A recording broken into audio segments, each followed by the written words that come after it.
السلام عليكم يا بنات، عاملين ايه؟ النهارده هقول لكم على حاجه سهله وسريعه.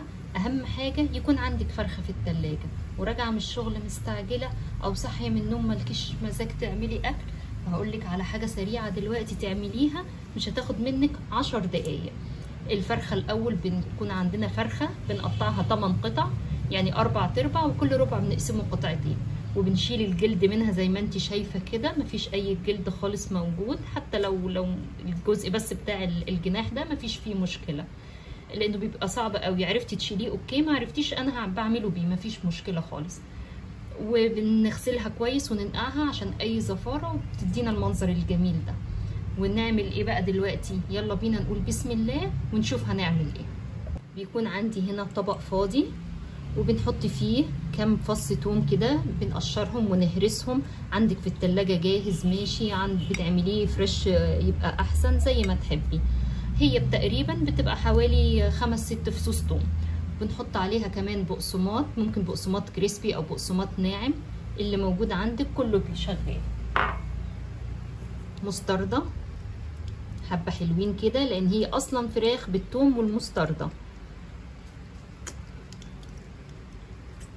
بس كفايه. بعد كده بنحط فلفل، ملح، بس ما بنحطش ملح كتير لان اصلا المستردة بتكون حادقه، فنخلي بالنا من النقطه دي. 7 بهارات او بهارات فراخ، بس انا بفضل ال7 بهارات بحبها. حبه شطه حلوين كده، ونص معلقه جنزبيل، وده اختياري، عايزه تحطيه ماشي، مش عايزه تحطيه براحتك. نبدا بقى نقلب كل المكونات دي على بعضها، ندمجها كده، ندخلها مع بعضها كويس قوي قوي. هتحسي في الاول ان هو مفرول كده وان هو مش متجانس، ما تقلقيش، اخلطيه بس كده تاني، خليكي استمري في الخلط شويه، هتلاقيه بقى زي القوام وزي الفل. هنشوف دلوقتي مع بعض هنوصل لفين، زي ما انا بعمل كده بالظبط. وده كده القوام النهائي بعد ما كله بقى متجانس وكله دخل في بعضه، ومبقاش فيه حاجه كلكعه ولا حاجه حبيبات زي ما كان، كانه بقسماط بس ايه بلينه شويه كده زي الفل. وبرده بندوق الملح بتاعه عشان نتاكد زي ما قلنا ان المستردة حادقه، فاحنا ما نكونش مزودين الملح. ودلوقتي بقى نقول بسم الله، نجيب الصينيه اللي هنسوي فيها والفراخ، ويكون معانا طبق فيه زيت، بس يكون الطبق ده عميق شويه لان احنا هنحط كده الفراخ فيه في الزيت كده، وبعدين في البقسماط في الزيت. واحنا زي ما احنا متعودين ان احنا مش بنعمل واحده واحده، عشان احنا اصلا بنعتمد ان احنا مستعجلين او مش عايزين نقعد في المطبخ كتير، فاحنا اهم حاجه عندنا السرعه. تكات كده مفروض بنعملها عشان تخلينا نخلص بسرعه ونخرج من المطبخ بسرعه. يلا يا ست الكل بقى كده، ايوه تمام زي الفل. نعمل كده، عايزه تعملي قطعه قطعه، عايزه تعملي الطبق بتاعك صغير تعملي واحده واحده، مفيش اي مشكله كده. ونحط في الصينيه، بنحطها ان الجزء ده هو اللي بيكون لتحت والجزء ده هو اللي بيكون لفوق.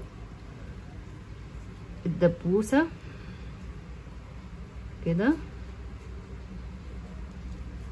وحاول بس ان احنا نغلفها كويس لان هو ده اللي هيسوي الفرخه عندنا، وهو ده اللي هيديها الطعم. طبعا احنا امتى بقى بنعمل الموضوع ده او بنعمله قبلها بقد ايه؟ عايزه تعمليه الصبح اول ما تصحي وتسيبيها في التلاجة ساعتين يبقى كويس، عايزه تعمليه من بالليل وتبيتيها في التلاجة زي الفل وهيبقى احسن ان شاء الله. عايزه تعمليها انتي مستعجله وعايزاها قبلها بنص ساعه، مفيش اي مشكله. المهم بس ان احنا نعملها ونسيبها شويه في التلاجة عشان البقسماط تمسك في القطعه في الفراخ، وفي نفس الوقت برضو تاخد من طعم المستردة والثوم. نصفيها كده من الزيت.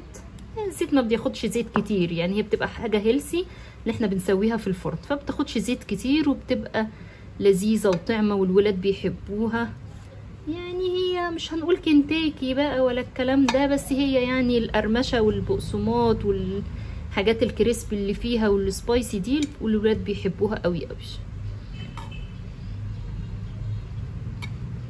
كده تمام.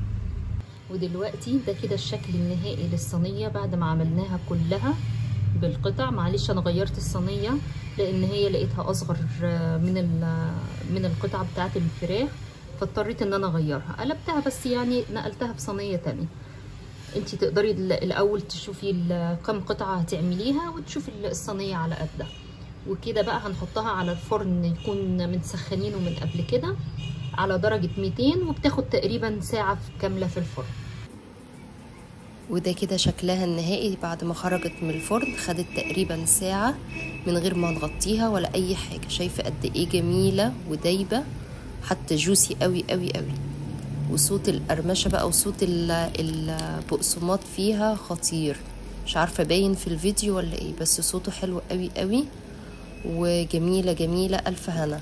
دلوقتي هي كده خلاص جاهزة للتقديم. انا عمالة افتح لك القطعة اهو عشان تشوفي شكلها من جوه عامل ازاي. شايفه اللحمه قد ايه مستويه. ما تقلقيش هتستوي معاكي وما تغطيهاش خالص. حلوه قوي قوي. وده كده الشكل النهائي بتاع احلى اكله. قدميها بقى مع مكرونه حمراء بصوص، وقدميها مع شويه سلطه، والفراخ هنا خطيره خطيره. والف هنا على قلبكم.